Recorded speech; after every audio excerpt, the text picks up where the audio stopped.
So we're just going to get right down to it. So the two of you have been traveling together. What are you? Go ahead and tell me what you guys are playing first, and then we'll go from there. Go ahead, Andrew. I'm playing an elf. He is obsessed with jewels and gems. Oh, how fitting. I'm playing a dwarf, always really nicely clad, and yeah, she's obsessed with gems and gold as well. Very fitting, very fitting. The two of you are approached by a wealthy individual in the town, just another rundown town as you guys are traveling through. He's rather wealthy and noble, you think. He doesn't give you his name, but he offers you riches and the opportunity for adventure to investigate Pembrokeshire. It's a hamlet a couple hours to the north of here as you guys have been traveling on your pursuit of gold, jewels, and other luxuries. He offers you 100 gold apiece to begin. Do you take it? That's not too bad for the beginning. That 100 gold is just for us to have a look-see. Indeed. Yes, he tells you. His name is Mork. My master wishes you to take a walk around the town. Pembrokeshire is a beautiful place out in the hills and rolling valleys. 2,000 people or so. But mountains, mines possibly. But it's quite unique, I'm told. I don't know how or why, but we are paying good money, yes? And he pushes over the pouches filled with coin. So will you take the job? Oh, certainly. Are we to report back to you here? No, I would not make you walk all the way back. A group will be there in a few weeks' time to meet up with you. A few weeks? Yes, it is quite a large area. It may take you more than just a day. This Pembrokeshire seems poor. But we are in the process of purchasing, or at least figuring if we can get rights to mining. Gold, rubies, stones. It would be good for you to get on the bottom floor of this, yes? Of course, but what if Hilda or I are assaulted by these vagabonds and riffraff? You seem like hardy folk. One of elven descent and the other of stock dwarven. And he kind of laughs. I said that wrong. Dwarven stock, yes? I believe you can handle your own. That is why we are hiring you. And just to make it more worth your while, to wet your whistle, he'll push over a small ruby apiece. It's about 50 gold. 150 total, I believe. And more where that came from. Oh, I grab it immediately. We will see if we find such a mine, don't you think so, foe? Yes, we shall see. Hopefully there are more gems like this.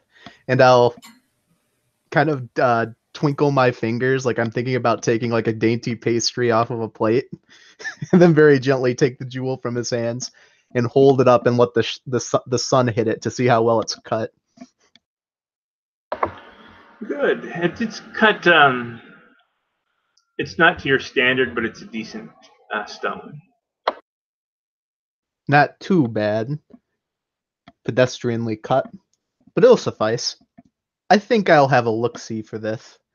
Are you on board with this, Hilda? Absolutely. Staring at the beauty of the gem. We have contacts. A Virzana family is there. They're performing some kind of wedding. Meet with them, and they will give you a lowdown of what is going on. They are entertainers. And he kind of just smiles a little bit. Well, if that is all and you have no further questions, I will be on my way. And he kind of stands up at the area, probably a small inn that you guys are staying at to stay out of the rain, and makes his way towards the door unless you stop him. Safe travels. Of course, we will be in touch. Have fun as he exits. Foe will say, stay away from strange men. Shoot, I never know what to say in situations like this. It was awkward. Well, this sounds like a good opportunity for us. Wealth, riches, gems. Fantastic. Let's move. Indeed. I'm a little bit worried about this wedding thing, though. I don't really have fancy clothes. Oh, well, the women like the dirty, I heard. That's true, but would it kill the gods to give me something bespoke? And I'll pull on my shirt, which is about 3 sizes too large. You can afford a nice shirt now. Pointing at the gym. Well, I paid a man to help me budget, but basically all my money beyond basic expenses goes into buying more jewels and gems. Well, priorities. Okay, so shall we depart? I do not know where this Pembrokeshire place is, but it can't be too far. A few miles. I'll ask the barkeep, actually. Heavy-set human, wiping down his mugs, looks at you and, yes. Like, she's barely peeking over the bar itself. We don't serve children here. No, sir. I would like the direction to Pembrokeshire, if you don't mind. You're gonna head to that backwater town? Backwater, you say? I hear they marry their cousins. I heard they have great, well, potentially great riches at their fingertips. He kind of No. looks at you.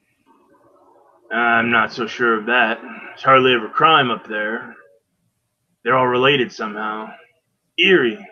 They don't like foreigners up there. They don't like strangers. If you're not part of their little clan or family, they kind of give you the shits. I'll look over my shoulder. Well, that sounds difficult. I'll get a I hear banjo music look on my face, and I'll say, they marry their cousins. That is arguably incestuous. It's only what I hear. There's 4 or 5 families up there that kind of run the show. We speaking like first cousins or third cousins? Don't know.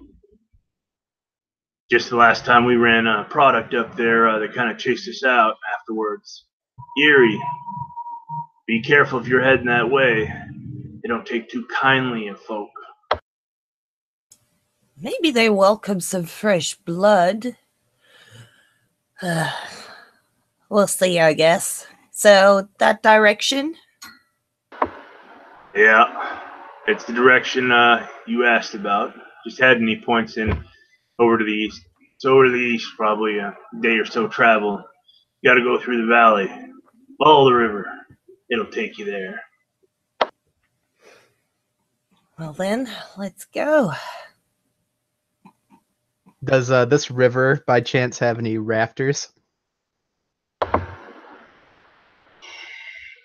Oh, Gillen, he fishes over there and he travels through. You might be able to get a ride with him, make it a little quicker.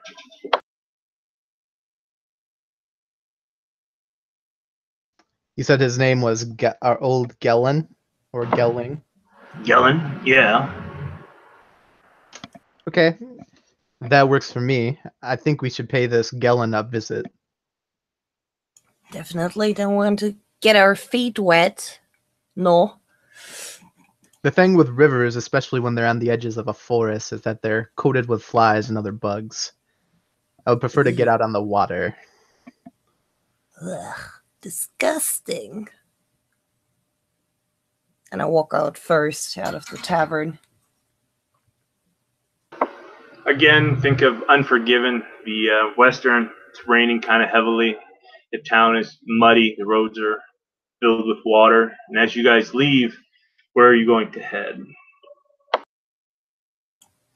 Well, east, I guess. East-ish. To the river, I suppose. Mm-hmm. Okay. It's not hard to pick out what's what and how to travel on these roads, even in the rain. About an hour later, you make it to the river. You notice that they've got warehouses and different things. It's a small fishing area, boats and whatnot. Downpour still happening pretty strongly. As you get there, you see a light within one of the small shacks. As you approach, an old man comes out. He's probably in his late 50s. And he just seems to stand there. Yep. How can I help you?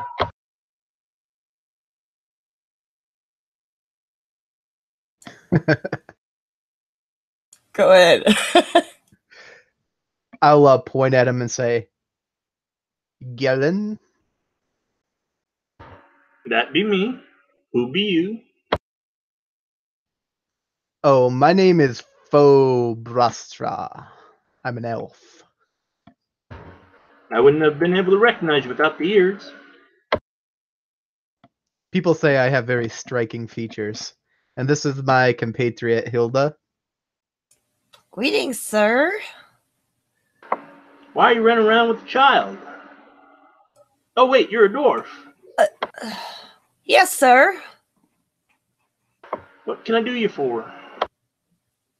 It's been brought to our company's attention that you have a flotilla device that a common person might call a raft.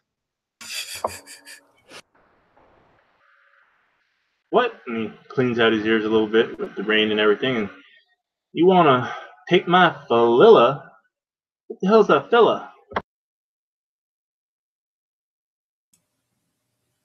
It's a wooden dirigible. A boat. Boat. Oh, you want to take my boat out? Well, no one does that without me, so it's going to cost you a little bit. Where are you heading to? You going up or down the river? Pembrokeshire. Right. Ah, Pembrokeshire. Interesting place. I can at least get you close. Cost you a couple silver. That seems fine. How close? Within probably an hour or so. No. On river, that's a lot less. I can get you at least 10 minutes to it. Or do you want to wait till morning? How late is it? Evening time. Uh, But with the rain and clouds, you really can't tell. I don't want to stay in this hut, to be honest. I whisper. And I'll whisper back, he's still picking the last visitors that did out of his teeth. Yeah, I don't want to get up close to that, no. Gentle sir, we would like to go on the raft ride tonight. All right. Well, let's go. One moment. I need to get my kit. And he goes inside, shuts the door, and you hear banging and ruffling happening for about a few minutes. He comes back out and he says, "This way," and he takes you to a think of a log raft that's got a box in the center, and it looks like he's got his a large tree vine or whatnot to actually steer. He says, "Well, jump on, Missy. You can go in the box there. That'll keep you safe." Yeah, I actually prefer that, yes. This will be interesting. I don't like water. And you there, Mr. Sir? Fodrastra, but you can just call me Mr. Elf. Mr. Elf, all aboard. Of course. and I'll very daintily once again step onto the boat, making sure that it's actually worthy to hold any weight. You think this thing will fall apart? I mean, it's latched together. I mean, this is very shoddy work. But you see the man's taking pride in it. And then when you guys get onto the boat and you get into that box area, it's probably a 6 by 6 foot area. You smell pig shit. Oh. Valdrostra will look to Hilda and he'll say very quietly, as not to offend this troglodyte, "I've seen paper boats that were better equipped to withstand Poseidon's fury." Don't mention it. No, this will be very interesting. I think he made this in arts and crafts class. I don't think he ever had class, though. I think he read how to do this from a hieroglyphic. You see the old man kind of looking like he doesn't understand what you guys are doing. It's going over his head, and he's kind of wiping off some of the mud, possibly other substance off like the railing of this box. Don't rub anything off. It might be the only thing holding this thing together. It's a mighty fine ship. Thank you for your praises and compliments. Shall we get this thing on the road? Yes, please. If there's a rather antique nature to this boat, or with it antiquated. Either way, it is a strikingly old ship.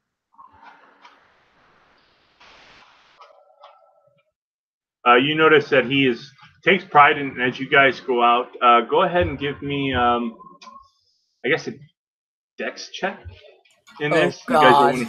You want to make sure that you're staying about, and as you're holding onto the railing, that'll apply to it. But the river just seems to be flowing, and he seems to just to gush out like a race car. I succeed. Okay, you don't fall down. You guys are able to keep your balance without touching anything that seems to be inappropriate. But as you kind of step forward, your foot kind of just cracks inside this box. And as you look down, some of the wood is probably 50 or 60 years old, strapped together. And it looks like he was thatching it together. And part of that thatch is coming undone as you step away from it. About 20 minutes into the ride, he starts to cackle. "This is great. We'll be there in plenty of time. The river's high and running fast." We know this. Better safe than sorry, though. And as you guys travel onward, speed starts to pick up further and further. And I need to make sure that he can control his boat. About a half hour has passed through, and you guys find yourselves in a windy river area in a valley. You see hills further off to the east, almost mountainous. And that's when he says, "Oi, I'm sorry this is about to happen." And you guys kind of turn sharp onto the river, and it just kind of floats off to the side of the edge, and you see rocks coming. He's unable to maintain it, and his boat shatters underneath you folks.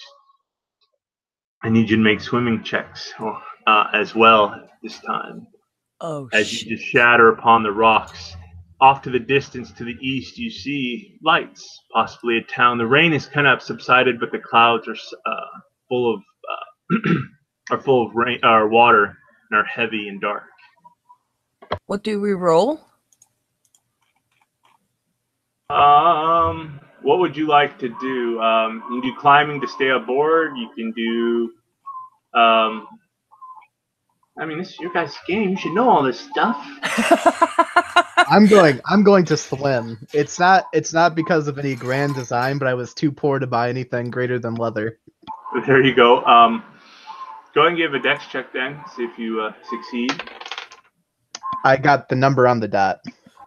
Okay, you make it. It's getting a little heavy. Your leather seems to be holding you down a little bit, but you make it. What about you, Hilda? She has actually a backpack with her chainmail in it, and she tries to grab like a part of the ship to float with its help to the shore. Okay. Dex 2? No, I'll let you either roll Dex or Strength. If you want Strength to hold on to that, floating debris, you can. It's up to you. Yeah. Strength I would make. Dex I wouldn't. Okay, you make it through. You're able to gather bits of the broken raft. You see the old man is gone. His raft is just shattered upon the rocky shore. And you've made your way over, just breathing, chucking in water. The elf was easier. He just seemed to glide right through it, except for a little bit of his armor holding him down a bit. And you find yourselves on a sandy area on this riverbed. Trees to your east, trees all around you.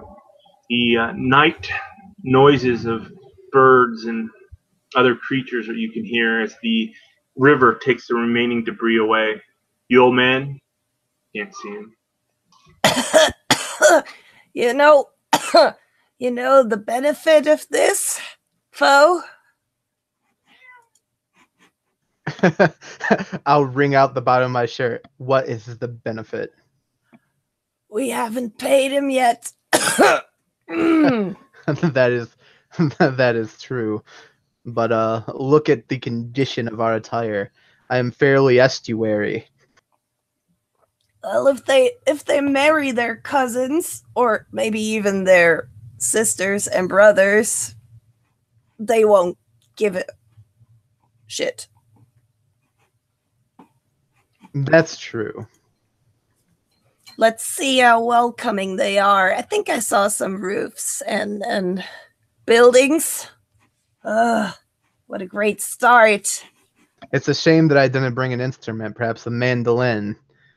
I hear these backwater types like plucked music. Can't you sing? I never heard you sing. Elves are supposed to be able to sing, aren't they? Sure, and Asians are good at math. What's your point?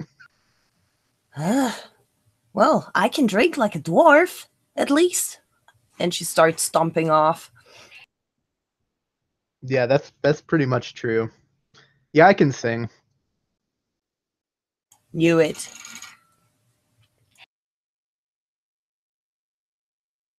Yeah, so I guess we start walking towards the direction of Pembroke. Yeah. You guys are able to do it. The rain has stopped, but you're slushing through the mud and different things. You know that you are covered in filth. And as you come upon, it opens up.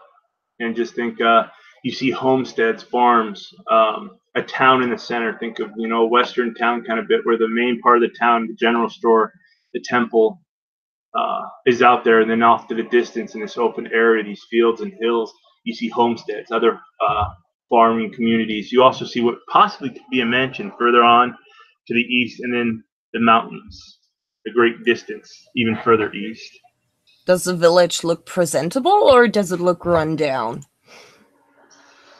It looks beautiful. It's well made, well kept. The town itself, as you guys are kind of coming down this hill into the valley area to see the town, is clean, organized.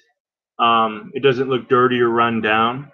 The farmsteads that you see kind of off to the distance, because they've got the light is still kind of coming down and the night is taking over. It looks well presentable, clean. That's not what I expected, to be honest. Foe will clean his throat and say, "Okay, it's been a while, but here's the song that I remember. Ladies lament, I'm here to take your men away from you." Oh, wait. I think that was supposed to be the other way around. Maybe, yeah. Maybe write it down before you try this again. Or maybe don't do it in the village square. Let's go somewhere nice and dry up if they let us. Well, this place is surprisingly clean looking. Perhaps we should try the best of the looking houses. Maybe that mansion over there. Do you think they welcome us here? Oh, maybe this is the Versana family mansion. That could be. Yeah, stump over there. Where are you guys headed? The mansion. Okay. You guys travel along, skirting the town, I imagine, unless you're going through it. And you come upon, think of an old southern town home in the States during the cotton field era bit. It's probably 3 stories. It's fenced off. The grounds are well kept. And you see what appears to be a old gentleman kind of sitting at a guard post in front of the gate that leads into the courtyard of the manor before you actually get to the manor. And he seems to be sleeping. I was led to believe that there would be a wedding, not a funeral. Maybe it's not today. Let him sleep. Fat chance. Watch this. And I'm going to try to creep over. Go ahead, give me a stealth check then if you're going to creep over to him. Oh, shit. Okay, let's see. Stealth. Fail. What'd you get? 4. He's still sleeping. Quick. You can hear like the squishiness of my shoes from them being filled with water as I'm walking. I'll stop and look around and see if he notices he doesn't. So then I'll make the sign of silence with my finger and then keep squishing over to him. As you get to him, you hear, "No, why is the duck coming to me?" And then your she squeak, "No, duck, leave me alone." He starts mumbling under his breath. He looks like Smee from Hook. I'm going to take my fingers and I'm going to come down in front of him like I'm some like mystical like gypsy like figure. I'm going to whisper into his ear, "It is I, the king of the elves. I've came to you in your dreams. If you tell me where treasure is, I will grant you a wish." I get ready to run. He treasure, and he's still sleeping. Elves. There are no elves in town. No, not Those in pointy town. eared elves. Elves. Oh. And he kind of wakes up a little. Oh. And he looks up. An elf! And he stumbles off his stool and he falls onto his back. He's just looking up at you, kind of scared. And the dwarf? I lift one hand. Invasion! Invasion! They're coming. How? What's going on? Hold your blade. We have a halfling with us as well, and he has taken your pies hostage. Uh-huh. He starts to freak out. Some halflings, what's going on? They're coming for us. The damn humans are coming for us. And it looks like he's trying to look around, and you see what appears to be a cowbell, 5 or 6 feet away in this little shack area, and he's looking for it. Oh, I run. Oh, in the shack? Yeah, it's an open. It just like almost like a lean-to. You know, it's got 3 walls. It's just a shack to kind of keep out the rain. Maybe like a bus stop. Oh shit! Where he I can charged sit. the He's bell. got like a desk. Yeah, I charged the bell or the well, not to ring it, but I charged the thing in the bell, so it won't. He panics, and you're able to get there before he does, and he just says, "Don't hurt me! Don't hurt me! Don't curse my children!" Why should we? Do you do that, foe? I've been known to place a curse or two. You see, he's gonna eat our children and make them green. He's making a jest. But calm down, good sir. We're just passing by. And no, actually, we're invited to the wedding. The wedding? Yes.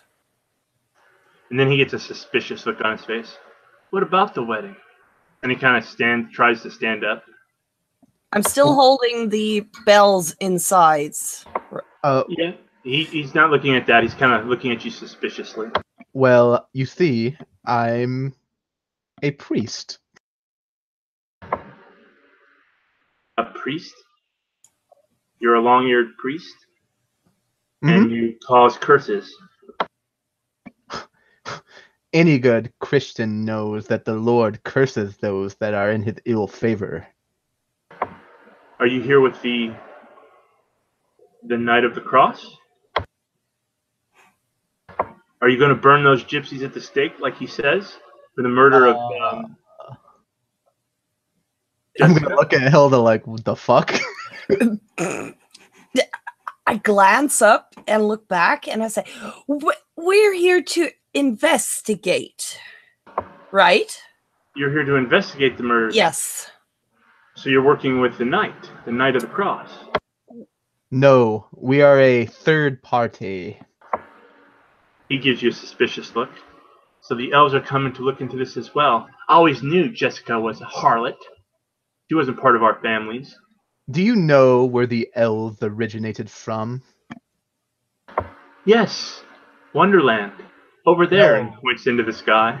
No, my friend. When God spoke the most sacred name, and I'll cross my hands over my chest like I'm performing a ritual, he gave the dwellers of the earth exactly 4 minutes. And during that time, they would make way for a holy light that would fall from the holy Sephiroth tree. Those leaves, when they hit the ground, sprung into saplings, and those saplings became the elves. So you're a tree.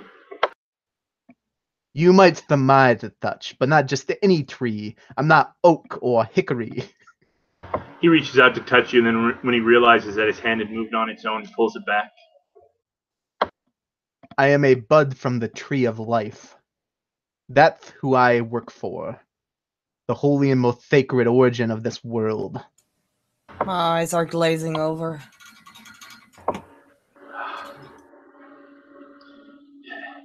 Anyway, and he's now calming down.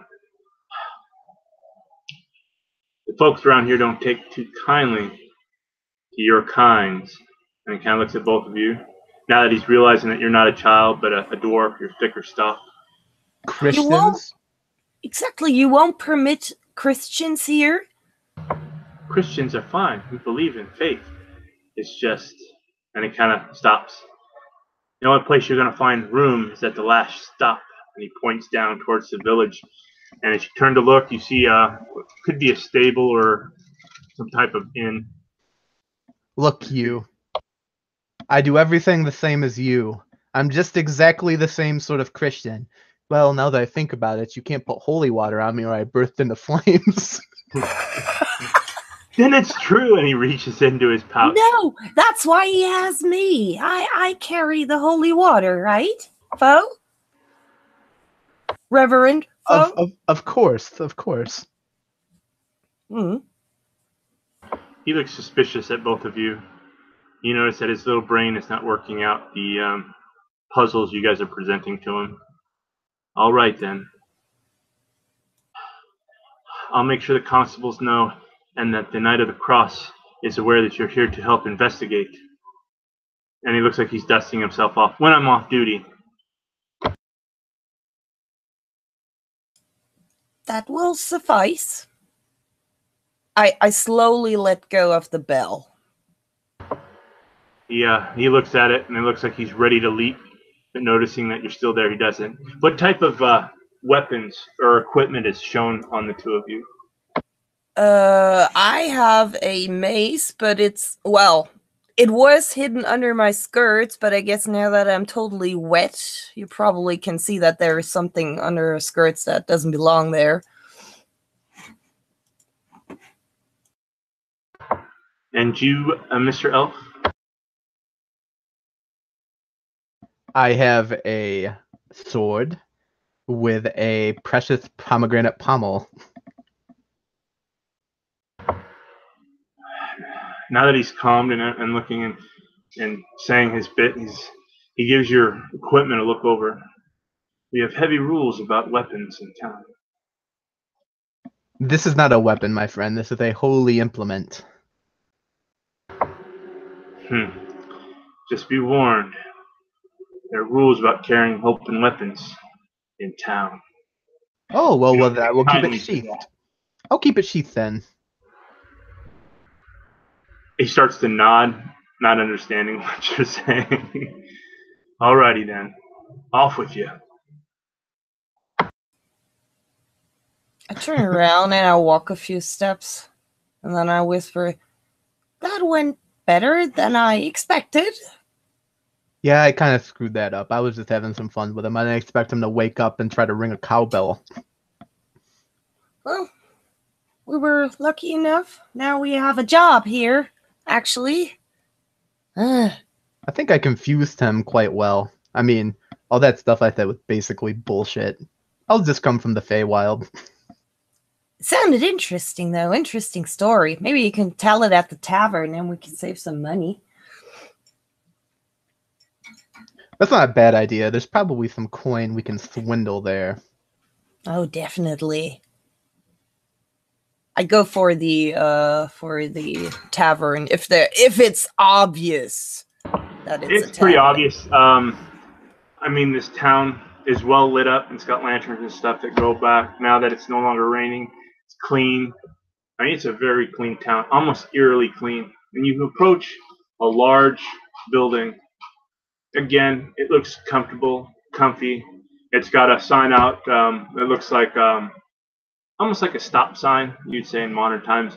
And then it's got a handprint on it. As you enter the building, you notice that this building would be the first one you'd come on the path you took into town if you didn't kind of go around to go to the mansion. And yeah, you think it is the local inn or tavern. And as you guys enter, it again, you smell cedar, the warmth of this inn. You see a nice, huge bar, a couple of tables, some reclining chairs with cushions, and you see a heavy-set woman. She's probably 4 or 5 dwarfs in size. She seems to be cleaning. You see a man behind the bar again, kind of going to seat on the top of his head, but he looks jolly. Oh, visitors. And he kind of looks at his wife. You also see 2 preteen children look like they're playing by the fireplace. Stairs leading upstairs, probably to where the rooms are. Door to the back of the bar, possibly leading to a kitchen. And you see this man kind of approach you from behind the bar, and he stops, kind of meeting you halfway before you find a seat or make it to the bar. Hello. And he looks nervously at you, especially at your weapons, your equipment.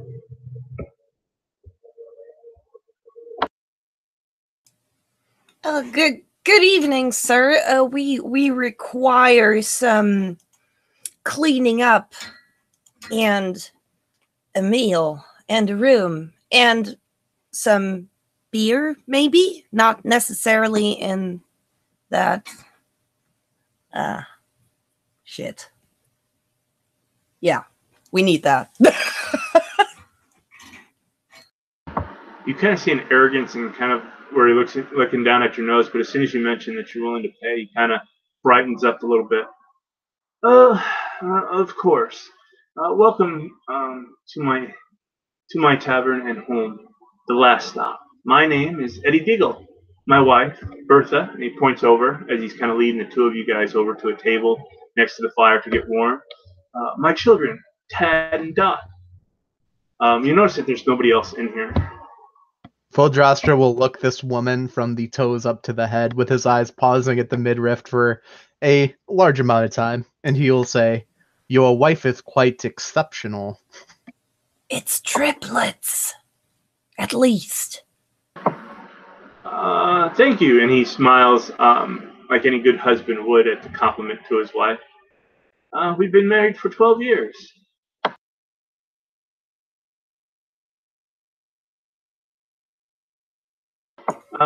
Here. The food is 2 silver. If you want to, and he kind of looks at you, Elf, and a bottle of good wine, it will cost you more. Room is 5 silver per person per night.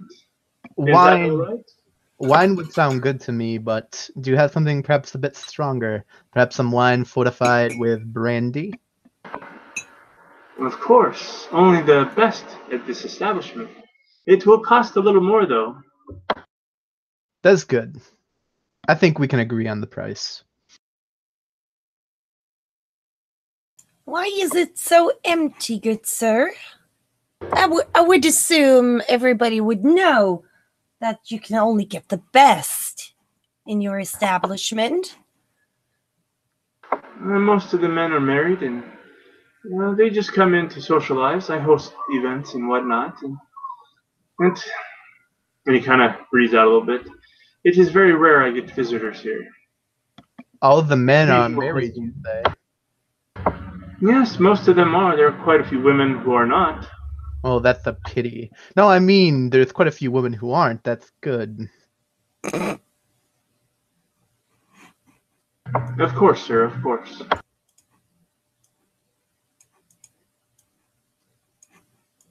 So you've probably been told. Told of what? Told of our inspection? Inspection? And he kind of sits down the food and drink that you guys have ordered. And what inspection is this, sir? Of course, we are constables from Cornelia.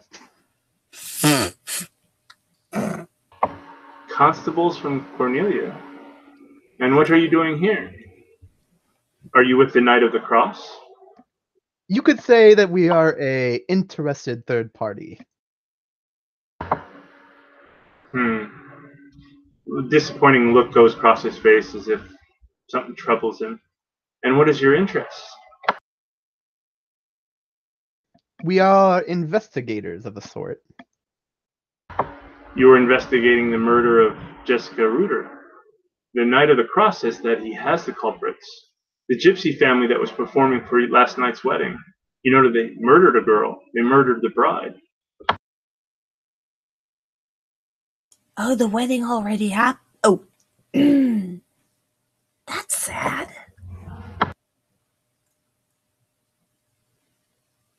Oh, well, that's very unfortunate. Highly Should we- irregular. Should we even interfere if the culprit has already been found? Yes, it was the gypsy, the head of household for the gypsies, the man that put together the show. There was dancing.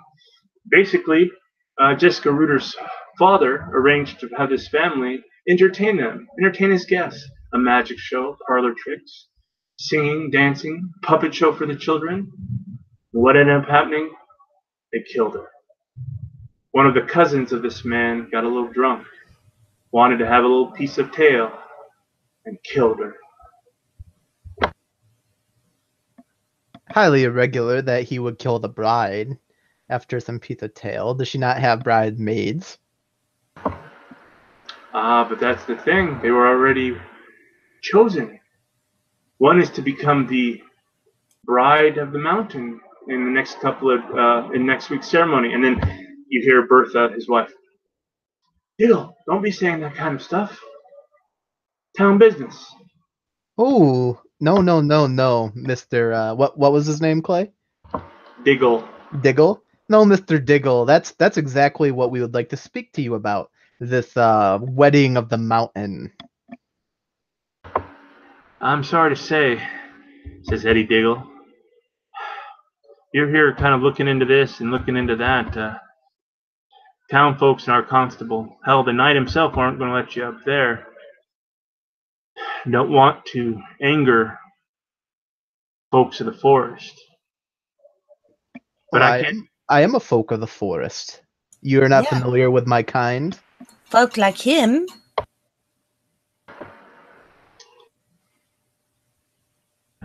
And he kind of just almost as if your bear trap closes, his mouth kind of clicks. Let me get you refreshments. Let me refill your drinks. And he kind of walks off. His wife giving him a stern look, and she kind of waddles over and says, "Don't mind my husband. He has a lot on his mind. We don't get many visitors, as he said. And with that poor gypsy family going to be put to the stake in the next few days, unless I don't think they did it. But the folks here, they don't take kindly to outsiders." You seem to be very kind to us, though. Even those that, and she kind of looks back to where her husband's probably tinkering around in the back. Even those that are married into the family are not considered family. And then she sadly looks at her two children playing on the ground. Is that why you have a flair for the incestuous? Okay, I'll roll her intelligence to see if she understands what incestuous is. She looks pissed off at you for a moment. Many rumors happen here. People are actually quite nice, quite good. but it is eerie at times. They're too nice, too good. She kind of shakes her head. Too I'm nice or too good?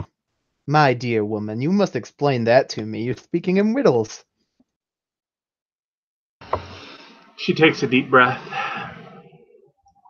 and says, "Let me tread lightly while you walk around town, good folk. The townspeople are very fickle in what they believe to be the right and wrong of things. Etiquette is high on their list of things, and they take slights very." And she shudders a little bit. They take slights very roughly. And you should also be aware of the Knight of the Cross is in town. And if you act in any way that he does not like, hopes have been known to go missing. Not here in Pembrokeshire, everyone follows etiquette. But the Knights of the Cross, she shudders again, do not attract their attention. Who exactly do these knights serve? They serve man or do they serve divinity? They have been blessed by God and are their voices and instruments through the lands of man.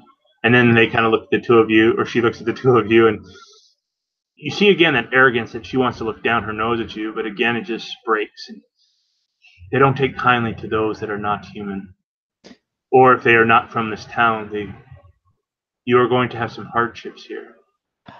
Dear Even lady, even it has rubbed off on me. I can tell that you want to look down your nose at us. You want to condescend to us. But you do realize, my compatriot and I, our species were old when this earth was young. And she kind of takes the mug and holds it in her hands and rubs it. And you think that this mug is old, probably an heirloom of some kind. And she says, "Well, be that as it may, some of the folks here may view you as they view this mug. You may be old, but you are nothing different than a mug to some. Is it Just tread because lightly." is it because they are afraid that we will also outlast them? And I'll raise an eyebrow.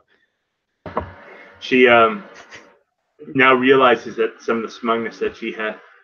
I do not know. I'm sorry if what I say offends you. It's not what I am after, but just be careful while you walk here. The knight and his men, they will not take kindly to any disorder that they view. And she kind of winces a little bit and rubs her back a little bit. Well, we're just here to help. We should be fine. But thank you for your concerns.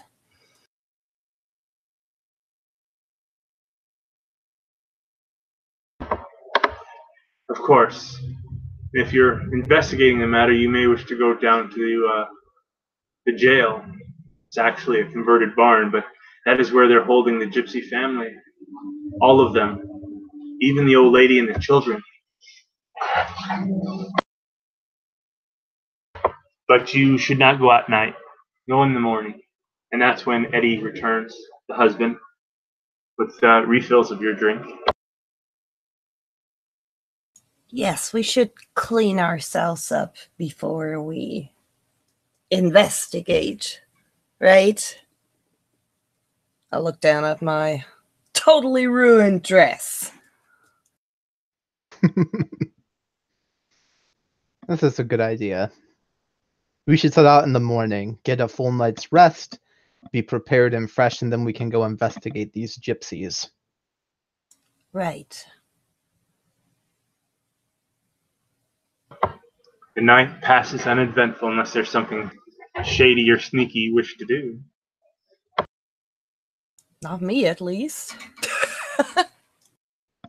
No, Foe will try to get some sleep.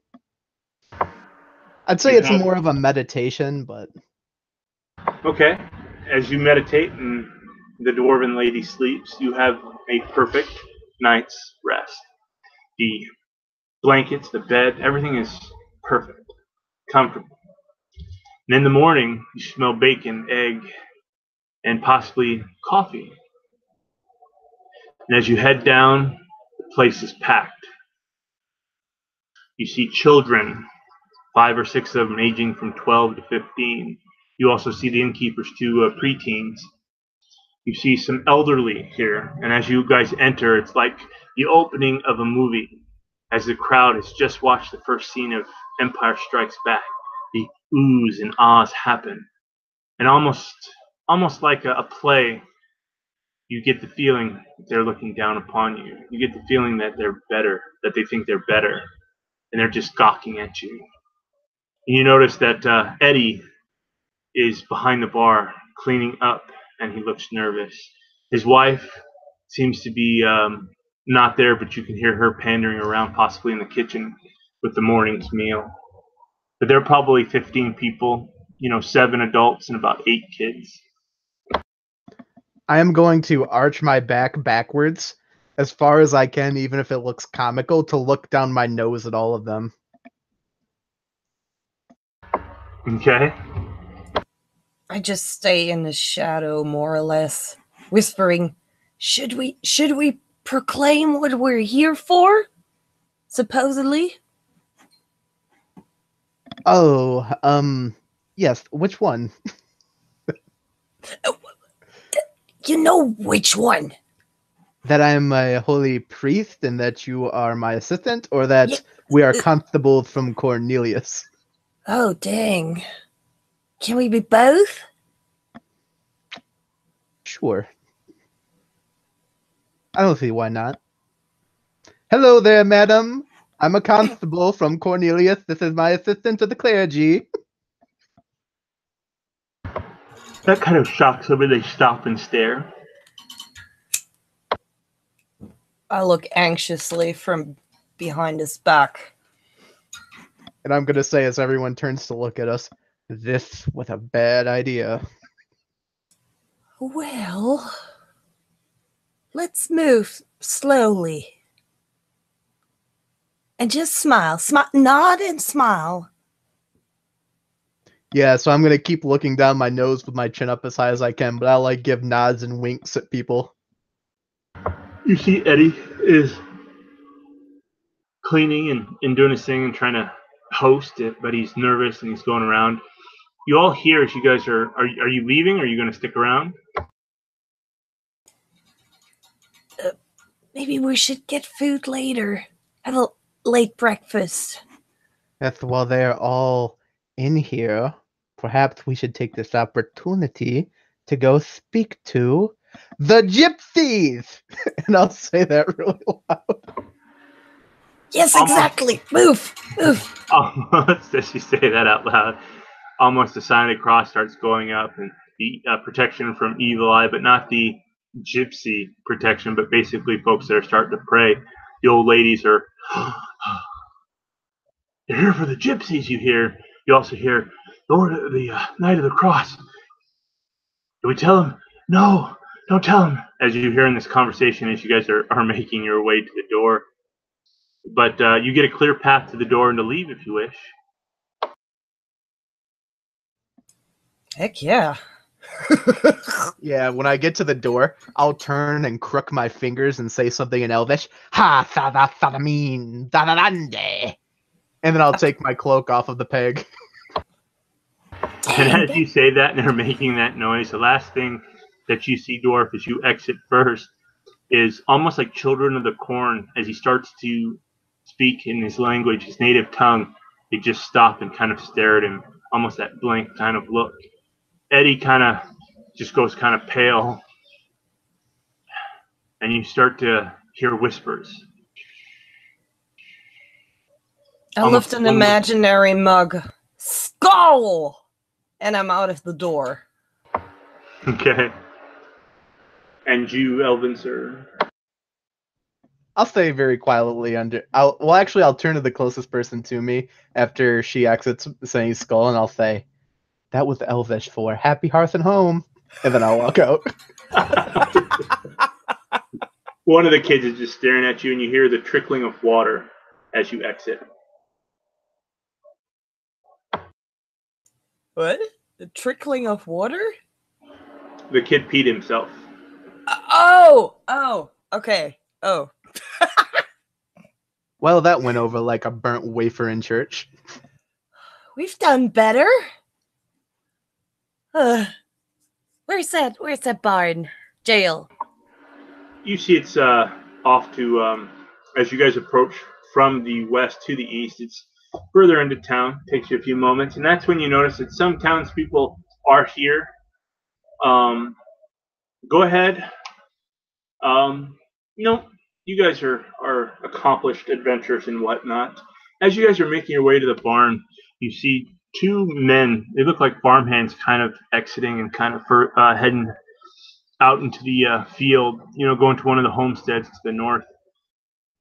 And the barn doors open. And as you guys approach, it looks like a barn has been converted into a jail. Instead of horse stalls, um, they've got the bars across, and there's probably 8 on one side, 8 on another, and you see a tack room that looks like it's been turned into an office of some sort. And you see a farm kid. Think of a redhead, freckles.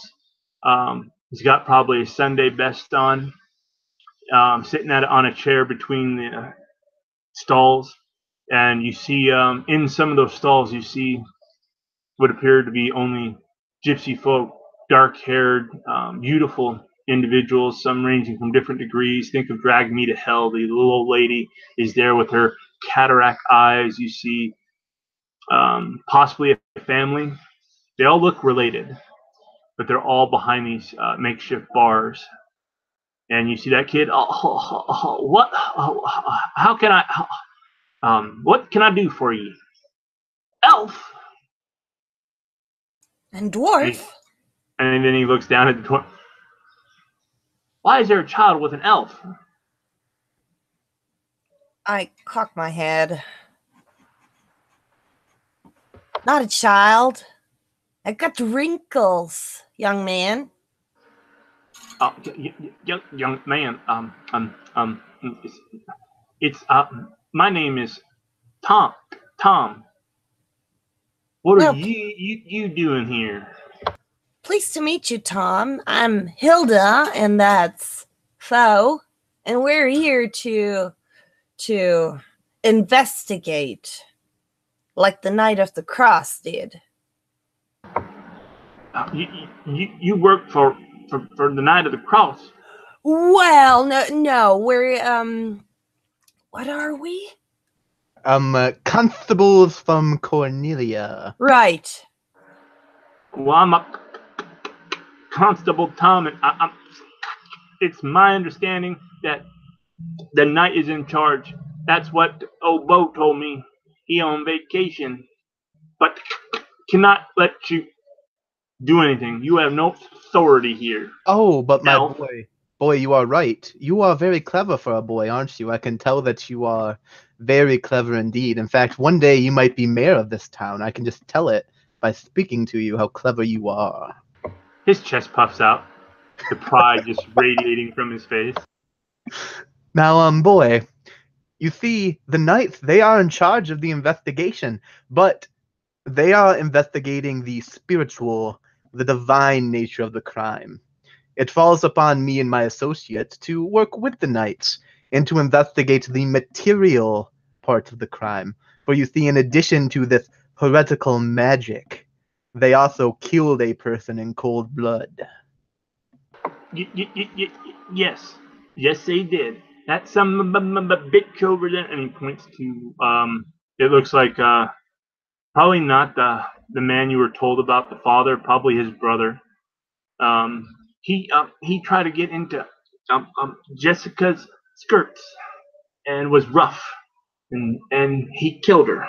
And then and he points to the old lady, and she put a curse on the family. Curse, eh? Whoa, what curse? And before the boy can ask, he starts to stutter. Again, he's like missing. This is the first one that doesn't look pristine or clean, but he's missing like 6 of his teeth in the front, on both up and bottom. And he's, I would, and then all of a sudden you hear from the man that he accused, I didn't kill that harlot. I may have got a little drunk. I may have had a little fun. but I didn't kill nobody. And then you see the boy, you shut up now, and you see him take a cow pie and just toss it at him, dry cow pie. Boom! You behave now. You's gonna be burnt at the stake in a couple of days. Is this your first time dealing with gypsies, boy? I was told that they were the pragnator, that they were related to elves, and that they would curse us. I don't know why that family even hired them. Oh, no, no, no. They are not related to elves, but they are supernatural indeed. Let me tell you, there are two types of gypsies, boy. There is the gypsy that comes forth from the wolf. They are like the werewolves, boy. Lupine. Do you understand that word, lupine? It's but they're a tree. They're a button tree. I Yeah. understand. And then there's the other type, boy. They come from the bat. They are vampires. Have you ever heard of a vampire, boy? And he starts to spit out, and he's like backing away, and he's making a sign across. Vampires aren't real. They are It's real, what boy. the elven conspiracies. Oh, this will be interesting. Listen, boy, the vampires have teeth, long teeth, where you don't have teeth. And they're dangerous, but it's a good thing we are here, right? And we will take care of this if you let us. If you're smart enough to let us investigate, and I'm sure you are. I don't know. Oh, you know you're smart, right? And hearing that you're praising him again, his chest puffs out with pride. Of course, I'm smart. Yes, you two need to investigate because you're constables from where you said. Go ahead. And then he just kind of says, I will go back on patrol. Do so. Good man. And he takes his pitchfork, throws another cow pie at. This time he throws it at one probably the wife of the head of household for the gypsies. She looks like the man's wife.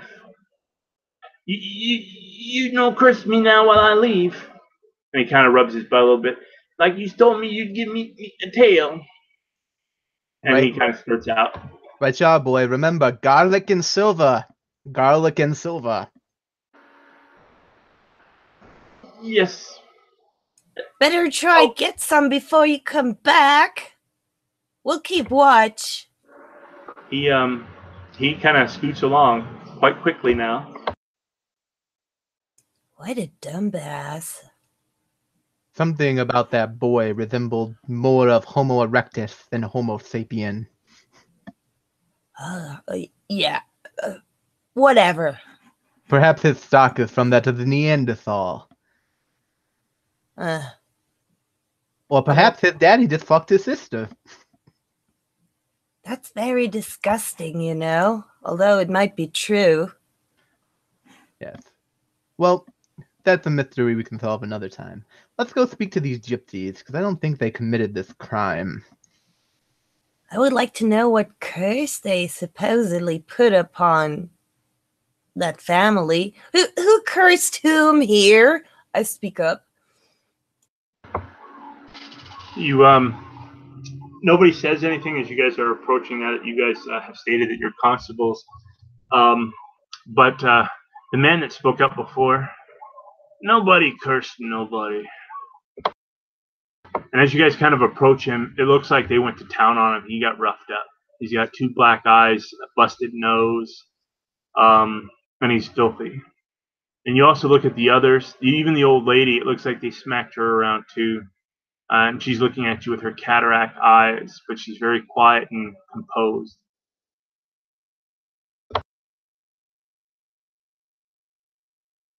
So you say that you are innocent. You didn't kill this woman? No, damn it. We didn't kill no woman. Brother! And he kind of points the man at, again, just his attitude and his overall feel, what he displays. They look like they go to him to be in charge.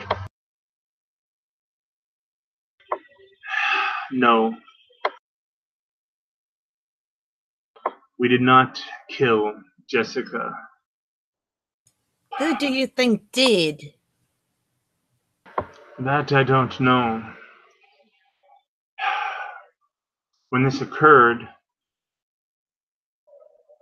that boy and 3 others, the real constables of this town, he spits, is out.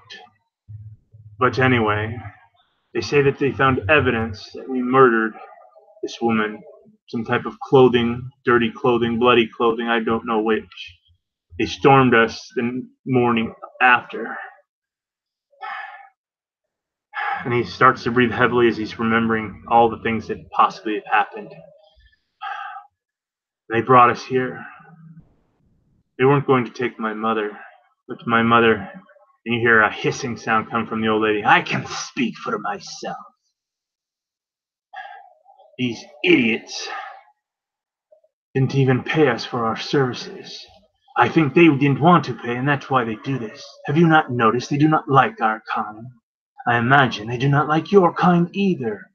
And she calls you by in your native tongue what you are, your elven name, and she turns to you, Hilda, and calls you in your dwarven tongue what you are, what they would call a woman of the dwarves and a man of these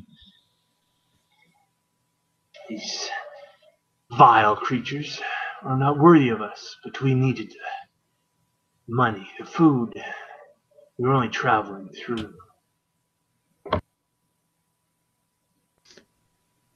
Where will you go if you were to escape? A man by the name of Mulk asked us to travel around and see if, well, she kind of hushed me up a little bit. Excuse me, I may have misheard you there, good sir. Did you say a gentleman by the name of Mork? The brother, yeah, that man paid us to come out here to look around Pembrokeshire. He didn't tell us that these shits were banging each other and they didn't want real men or fresh vitality in their little hamlet. When we first got here, they took away our weapons. They took away knives and forks, thinking that we were going to attack them. Leathers that we were dressed in were taken from us. These fucking people. Uh-oh. Glance up to foe. I believe, Hilda, that we should free these gypsies and attempt to leave town immediately. Well, but then, always for nothing. We almost died by a river. Surely Mork will compensate us something for bringing back his previous employees. Maybe not. I do not know. We could always take stuff from Mork if he refuses to pay. Very true. If you leave, says we'll just say the husband, the head of family. We'll call him Oral. If we are left, if the speech is our name, we did not kill this woman. We performed acts of magic. And he smiles. The mother cackles. Dances, puppet show for the children. But if we flee, the Knight of the Cross will hunt us down. He has already threatened to burn us. His dipshit, and then the brother, the dipshit squire said that we would be burned in 3 days. That. How many men has that dipshit, as you call him? The knight has his squire, and then he kind of thinks back a little bit, and he says,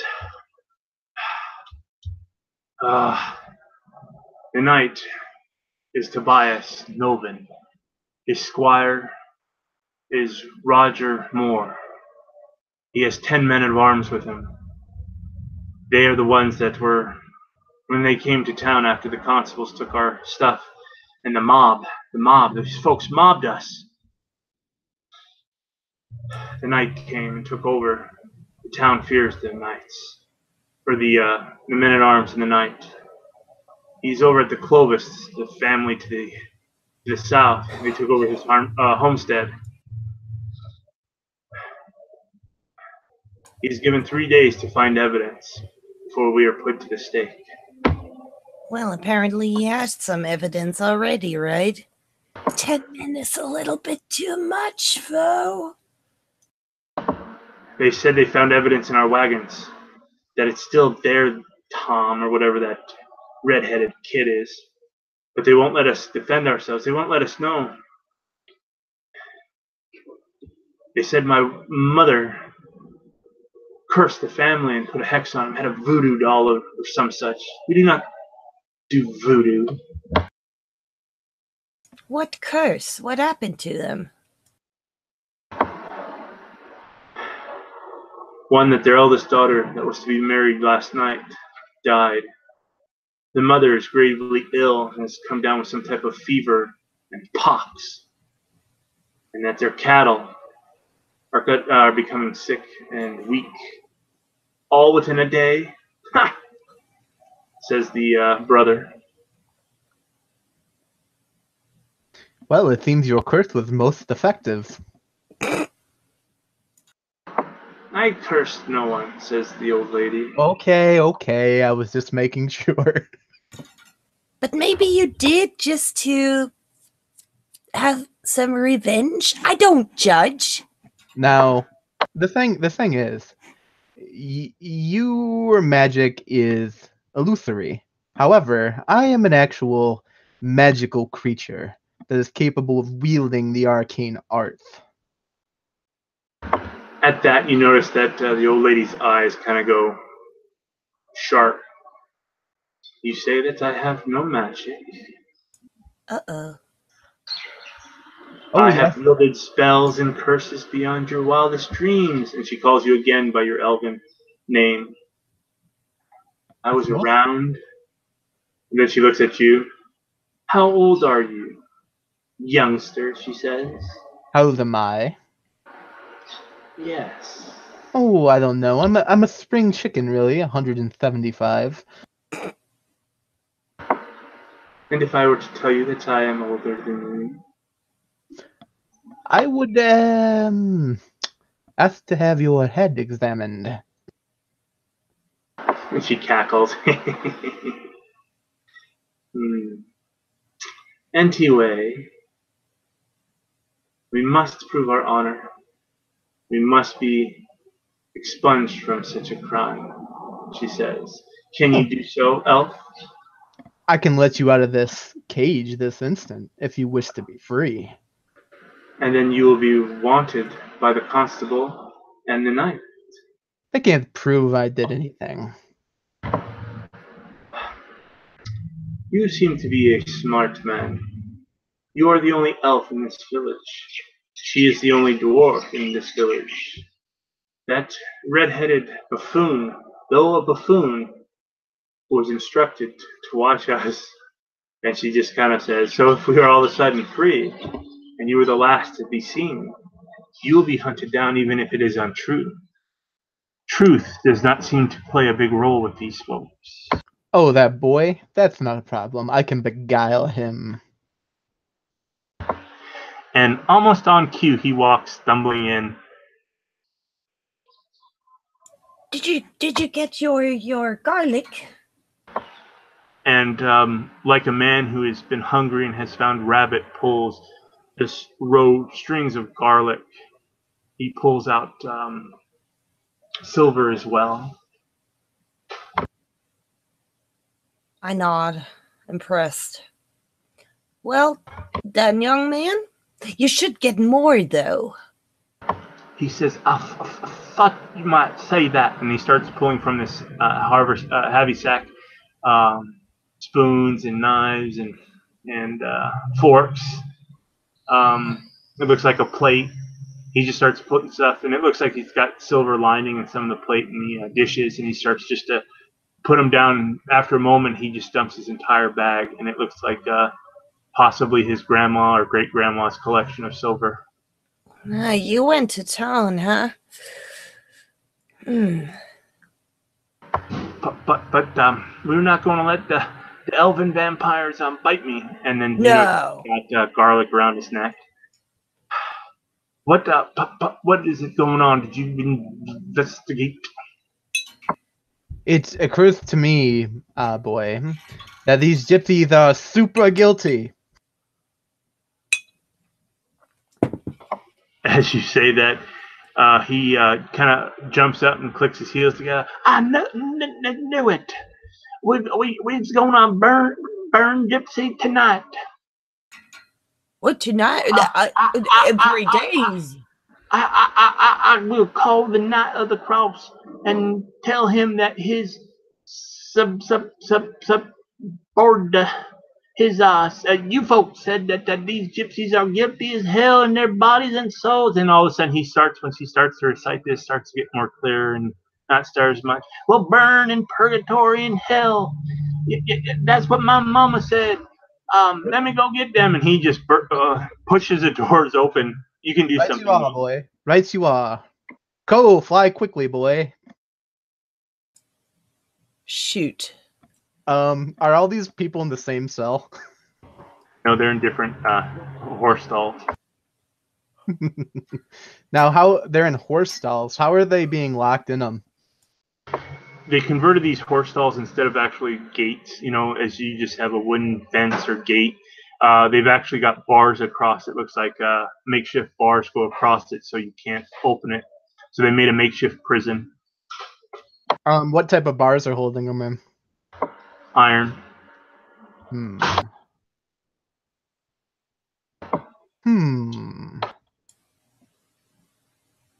And thick, barn grade wood, for horses to kick. I mean, you could spend time breaking it if you wish.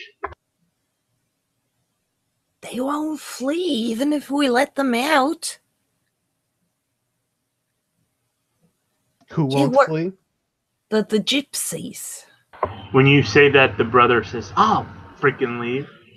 This town, a bunch of degenerates. There's no honor in dealing with the honorless." And the husband, "Shut up. If you free us, it will mean trouble for you." And the wife clings to her husband. "And my children. My home is here in those wagons." Is there a central beam that goes across all three of these cells? Yeah. You could get a centralized beam, how they kind of rigged it up. All right, I'm gonna say. Well, Hilda, what do you say we piss off the Knight of the Cross? That sounds like a great idea. And you're not sure if she means it or if she's being sarcastic. Okay, I would stand back if I were you folk.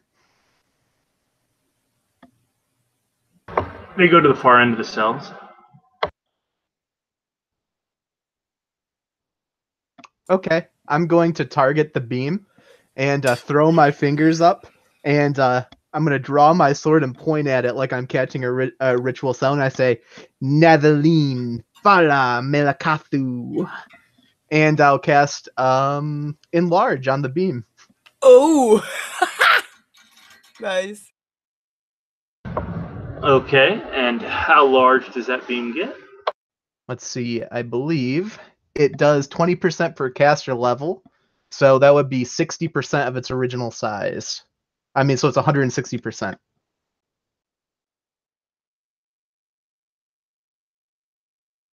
One second.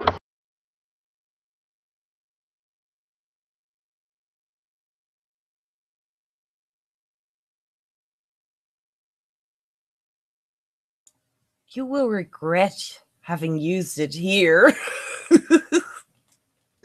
Yeah.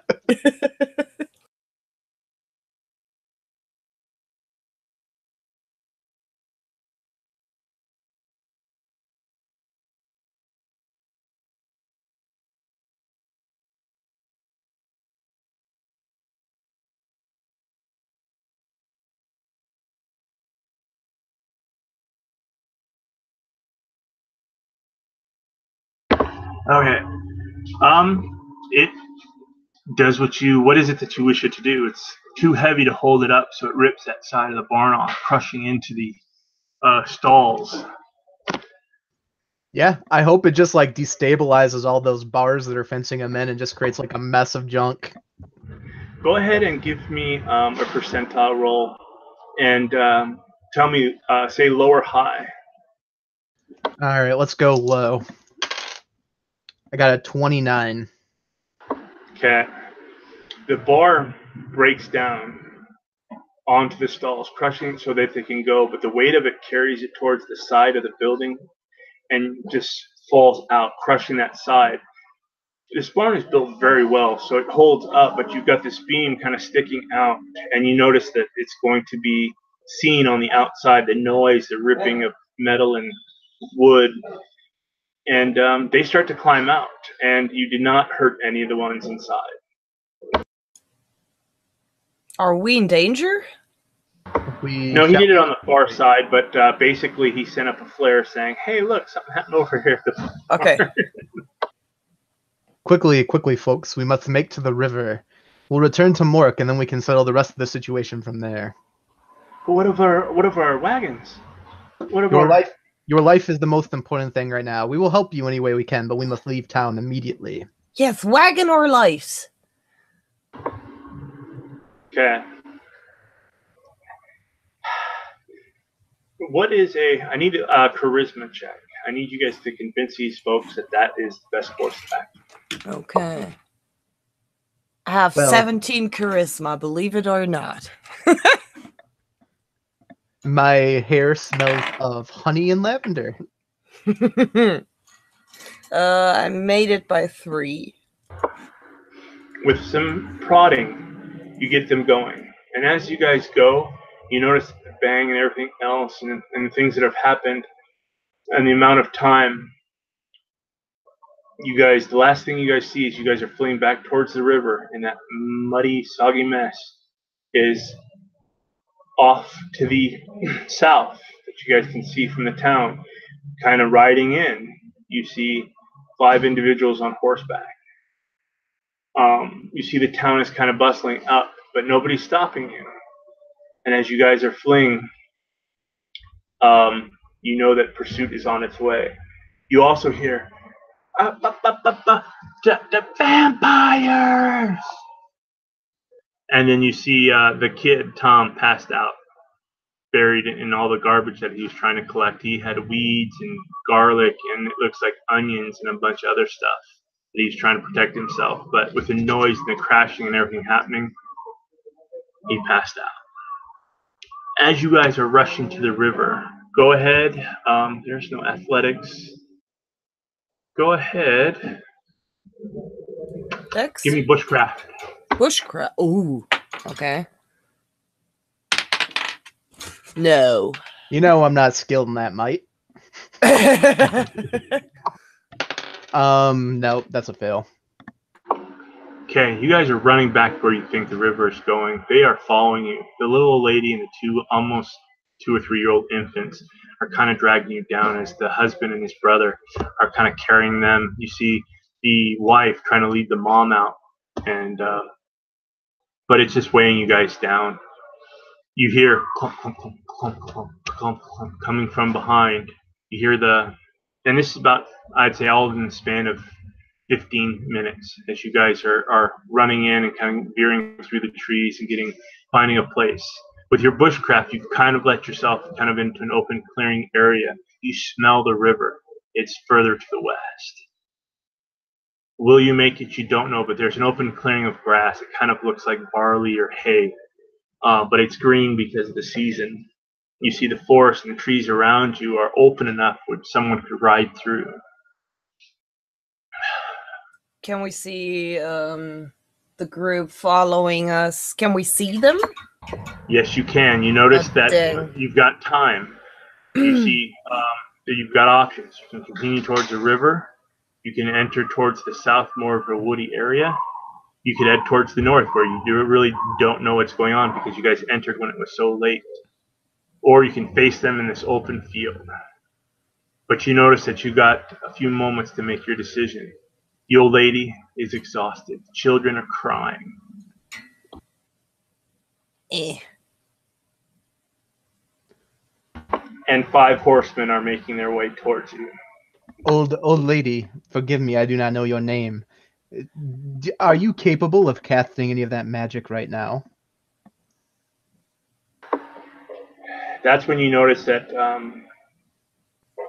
amongst her robes and whatnot, she pulls up her hands and just seems almost skeletal, but they've been broken in many places. Her fingers, her wrist, her actual palm. I have one spell that I may cast, but I don't know the results. That sounds reassuring.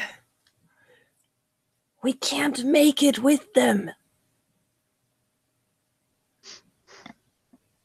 Well then, we fight! Oh, And I put up my hand, I Christ. say, right, hello, we fight? Oh, let's fight. I have a trick up my sleeve. Old woman, use your magic as you see fit if the time calls for it, but I will start off with something that will surely put a little kink in their step. Okay, so think of your strategies. We'll take a quick 3-4 minute restroom break, get something to drink, use the restroom.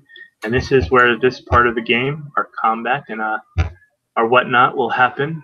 We'll see what happens. And if you Okay. survive, we'll continue on with the no dignity in death. Be right back. Be right back.